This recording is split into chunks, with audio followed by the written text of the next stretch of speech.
Che dice l'ingresso della Croazia nell'Unione Europea rischierà di aumentare la disoccupazione tra i giovani veneti se il governo non interverrà per calmare i flussi di lavoratori.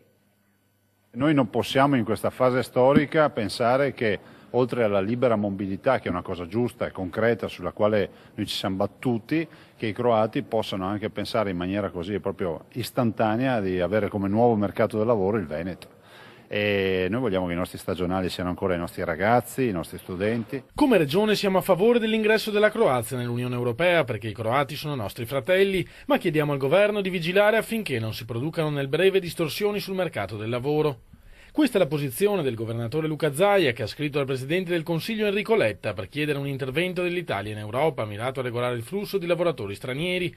Al centro delle preoccupazioni del Presidente Veneto il costo del lavoro in Croazia, attualmente circa la metà di quello italiano. Se loro riescono, io immagino che si possa fornire forza lavorativa in Veneto utilizzando il mercato del lavoro e le regole dell'impiego croato, noi siamo finiti.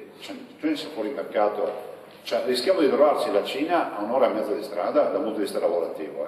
È inquietante. Un problema che riguarderebbe soprattutto le spiagge venete e i lavoratori stagionali che vi prestano servizio durante l'estate, per la maggior parte giovani. Tra di loro il tasso di disoccupazione è già insostenibile, conclude Zaia. Gli strumenti per evitare la catastrofe ci sono e vanno utilizzati. Il tema dei flussi dei lavoratori croati, mi lasci dire in Veneto, perché il vero problema è il Veneto, va reggimentato. Altrimenti finisce male, finisce che vedremo più disoccupati in Veneto e meno disoccupati in Croazia perché verranno a lavorare qui. E continuiamo a parlare in qualche modo di lavoro perché a causa del maltempo prolungato purtroppo i negozi non hanno potuto esporre come